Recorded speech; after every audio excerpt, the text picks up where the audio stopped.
aad baan idin salaamayaa saaxiibayaal meel kasta oo aad caalamka ka joogtaan ku soo dhawaada Saydabo Media fadlan haddii aad channelka ku cusub tahay subscribe noo saar haddii hore aad nala joogteena waad ku mahadsan tahay taageerada joogtada ah maanta muuqaalkeena wuxuu diiradda saarayaa mid ka mid ah xaafadaha ugu quruxda badan magaalada Toulouse ee dalka Faransiiska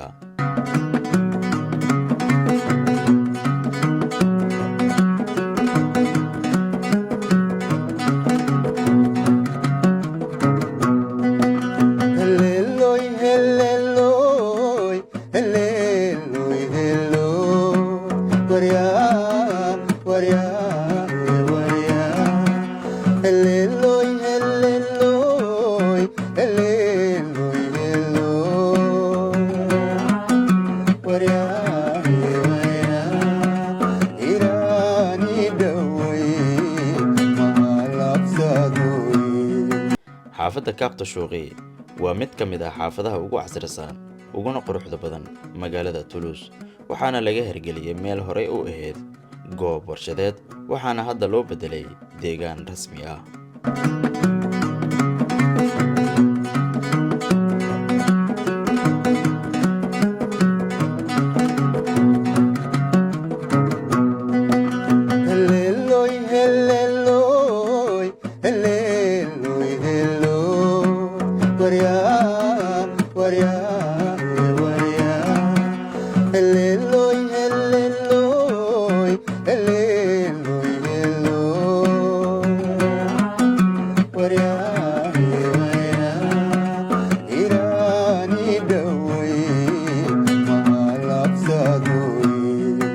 sanadkan 2025 xaafaddu waxay maraysaa horumar heer sare leh waxaana xaraga laga jaray in ka badan 3,000 oo guri kuwaasi oo leh naqshado casri ah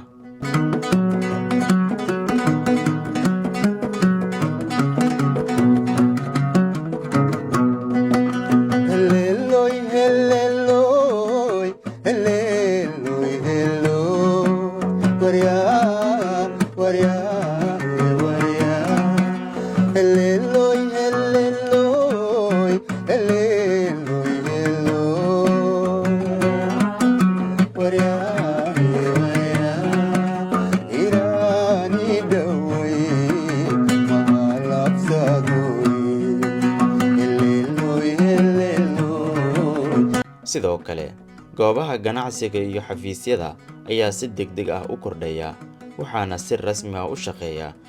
xarunta Old de la Kaabta Shooqi oo noqotay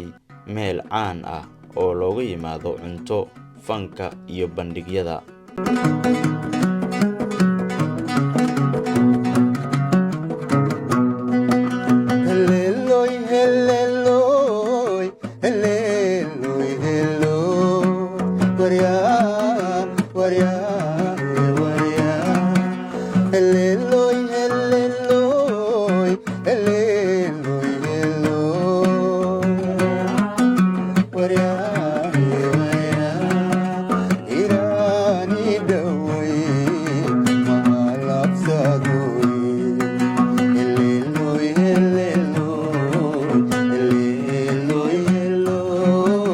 dhanka gaadiidka xaafadda waxaa ka shaqeeya taraam iyo dhowr bas oo si joogto ah u shaqeeya taasi oo ka dhigaysa xaafadda meel si sahlan loogu safri karo looguna gaari karo dhammaan xaafadaha kale ee magaalada Toulouse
daruur ma arkeen waryaa